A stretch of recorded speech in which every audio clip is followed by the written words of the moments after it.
There's a really interesting new trade proposal where Philadelphia would move back in the first round, but also pick up an additional first rounder next year. We'll take a look at that and see if that would be a good idea for Philadelphia. Also, Cam Newton, he wants to back up Jalen Hurts.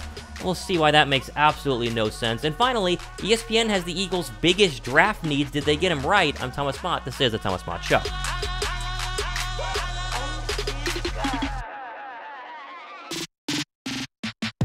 What's up, guys? Thomas Mott here. Welcome to the Thomas Mott Show on a Thursday. It is a special Thursday. It is my birthday, 27 years old. Your birthday gift to me, very simple. Hit the thumbs up button. It's that simple. Thumbs up and subscribe. That's all I'm asking for. Let's jump into what's going on with the Philadelphia Eagles and the rest of the National Football League today. Very exciting. Let's begin with this NFL.com article where they have a bunch of proposed trades inside the first round, one of which is involving Philadelphia.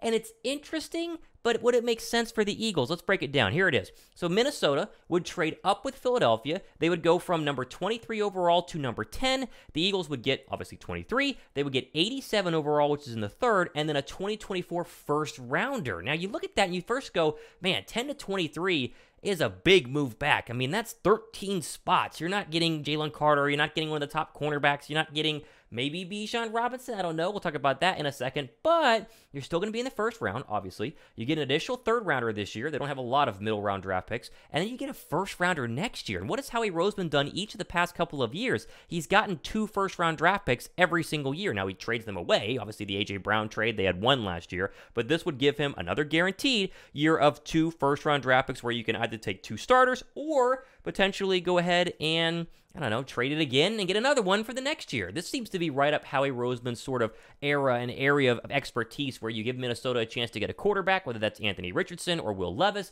and then you give yourself still a shot at someone who's pretty darn good in the overall draft sitting there at 23. A lot of you will immediately comment Bijan Robinson at 23, which would make sense, put you ahead of the Dallas Cowboys, put you ahead of the Buffalo Bills, who are obviously up there as well. I think they're 24. They're right around there, and they're a team that could go for running back. But it also doesn't guarantee you a shot at Bijan Robinson, much like 10 would, because there's no team in front of you in the top 9 of the draft that really has a need at running back. People will say Atlanta, but Atlanta likes Tyler Algier. So I don't hate this. Give me your thoughts on this trade down below. I still think Jalen Carter is my favorite choice, or maybe even a fallen Tyree Wilson who got to all the way to number 10. But if you can't get either of those, and Minnesota comes calling, and you're at the 9th pick, and you're about to go on for the 10th, this is definitely a trade that could make sense and gives you a good example of what Philadelphia could get in return. I would do it, depending on, again, who's there. Let me know what you guys think down below right now. Okay, over here to the Dov Kleiman tweet. This is from a podcast. I think Shannon Sharp's burner parody account went ahead and posted this, but this is from a podcast. I think it is Cam Newton's official podcast. I'm not 100% sure on that. I haven't watched a Cam Newton podcast, but he went ahead and said he's willing to be a backup in the National Football League and gave a list of players he would be willing to back up. Very strange. It's very strange overall. I'm out on this, by the way. You don't even have to watch the rest of the video to know that I'm completely out on this, but let's just take a listen to what Cam had to say. I could also be a backup, and I'm willing to be a backup. Players that I will back up. Number 1, I'll back up Deshaun Watson. It goes without saying, me and Deshaun Watson's relationship, he was on my 707 All-Star team.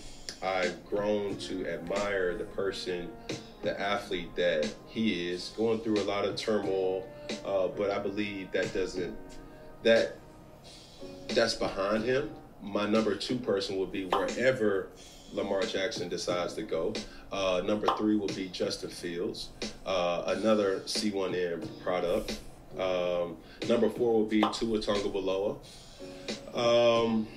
Number 5 will be Malik Willis, another C1N All-Star representative. And I would say there's 3 rookie quarterbacks that I would love or enjoy to groom. Any of these rookie quarterbacks, C.J. Stroud, Bryce Young, and Anthony Richardson, any one of those guys, I would be happy to back those guys up. Who we got? Number 7, Jalen Hurts. Number 8. Yeah, he doesn't say anything about why Jalen Hurts, but Hurts is on a list, and the list has kind of a theme here. A lot of mobile quarterbacks who are able to run. He finishes with Aaron Rodgers as well, as he popped in there. Now, this is going to make a lot of headlines. 1.5 million people saw this video on Twitter, which is absolutely insane. The Eagles have zero interest in Cam Newton. They have negative interest in Cam Newton. They could have gotten Cam Newton because they got a quarterback very similar to Jalen Hurts and a backup in Marcus Mariota, but they decided to go with somebody who's not going to cause any sort of problems off the football field, not going to be dramatic at all, and Cam Newton has done that throughout his career and has been very loud, especially since he got out of the National Football League, claiming he still is able to play, yet we've seen him come back and not really be able to play. And it's nothing against Cam Newton personally. He was very good when the Carolina Panthers were at the peak of their powers. What was it, 2015, Super Bowl 50, when they lost to the Denver Broncos. Ever since then, he was never the same guy, and you can make the argument the arm strength fell away and the knee never got healthy. He also became vegan, which I think protein from animals might be important when you're an actual athlete. I'm not a dietitian, but let's just throw that out there as well. I'm not saying that's the reason why he's no longer good, but this whole idea that he's going to handpick where he wants to go to back up and groom these players to be really, really good, to me makes no sense. Anyone who brings in Cam Newton, you're bringing in drama. And what do you want what's one thing you want your backup quarterback to not do? Make any noise and be dramatic. You want your backup quarterback to be so irrelevant that people forget he exists until he has to come in, and then you go, oh yeah, we have Gardner Minshew. He's not bad. Or, oh, Marcus Mariota, he could win us a game. That's it. You don't want it to be week 6, you're 3-3, and for people to start saying, what about Cam Newton? And then Cam Newton says, well, what about me? I might be better than Jalen Hurts. So much drama. No thanks. I just thought it was interesting that he said Jalen Hurts, but after you see the list, it kind of makes sense. He put every single mobile quarterback onto a little tier and was like, I want to back them up. Also funny, he put Malik Willis, who's not even a starter yet. He's a backup, so he'd be a backup to a backup, which is the third-string quarterback, but whatever. Is there anybody down below that wants Cam Newton? I don't think so. Thumbs up if you don't. I don't think any of us do. Let's just be real. Okay, over here to the final one. This is from Sideline Eagles, their Twitter account. This is an excerpt from an ESPN article listing the top draft needs that Philadelphia has, and it's interesting, right? So these are the top needs, and I believe these are in order. This is 1 through 5. They say safety, then defensive tackle, then running back, then defensive end, then offensive tackle. Now, off the bat, those are all needs. I mean, they're not wrong on the needs, but the order is a little bit interesting. Here's what they say, quote, the number 10 overall selection, a true best player available approach should let Philadelphia add a premium player. Beyond that, the losses of C.J. Gardner-Johnson and Marcus Epps need to be addressed, so expect safety to be an early focus. This draft isn't loaded at the position, but there are NFL starters available. The Eagles draft ahead very well, but could also look to fill in the gap at defensive tackle left by Javon Hargrave, parting in free agency, even with Jordan Davis waiting in the wings. Early round depth picks who can develop into starters at defensive end, running back, and right tackle are important in this draft class, end quote. Now, I would mix this up a little bit. I think defensive line is still the number one need just because it's Philadelphia. It's always the number one need.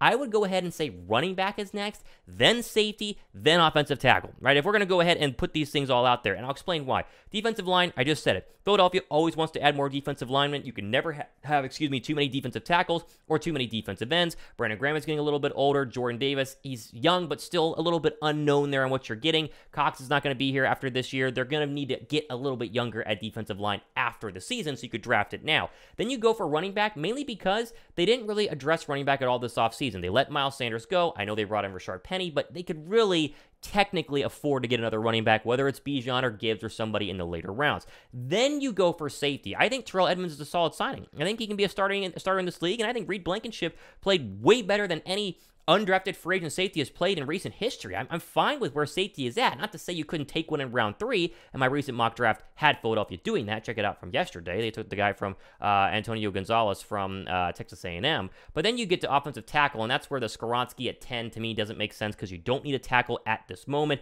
Lane Johnson is not retiring after this year. At least that's signed a contract extension. I think guaranteeing he's going to be here a couple of years. And I feel comfortable in Cam Jurgens, and he's a guard. You don't even put guard on here. So that's how I would rank him. I'm curious your thoughts on the ranking. I mean, it's just not a big deal. People on Twitter want to make this a big deal because they didn't get it exactly right. But the whole idea is that you lost C.J. Gardner-Johnson and Marcus Epps, and therefore you're terrible at safety, doesn't make a ton of sense because I think Terrell Edmunds can be very solid, and we talked about that on the show whenever they signed him. So give me your thoughts on the top needs. What is the biggest need for Philadelphia? I think the good news is they don't have a big need. If you're a bad football team, you would actually, you have to have a defensive tackle because you have none. Philadelphia has defensive tackles. It's a luxury to go ahead and bring some more. And the same goes for running back and tackle and wide receiver and safety and all the rest of these. Linebacker not even mentioned here. Same thing they did with Fred Edmunds, they did with Morrow, yet they don't mention linebacker. So what are you going to do? Give me your thoughts on this in the comments section down below.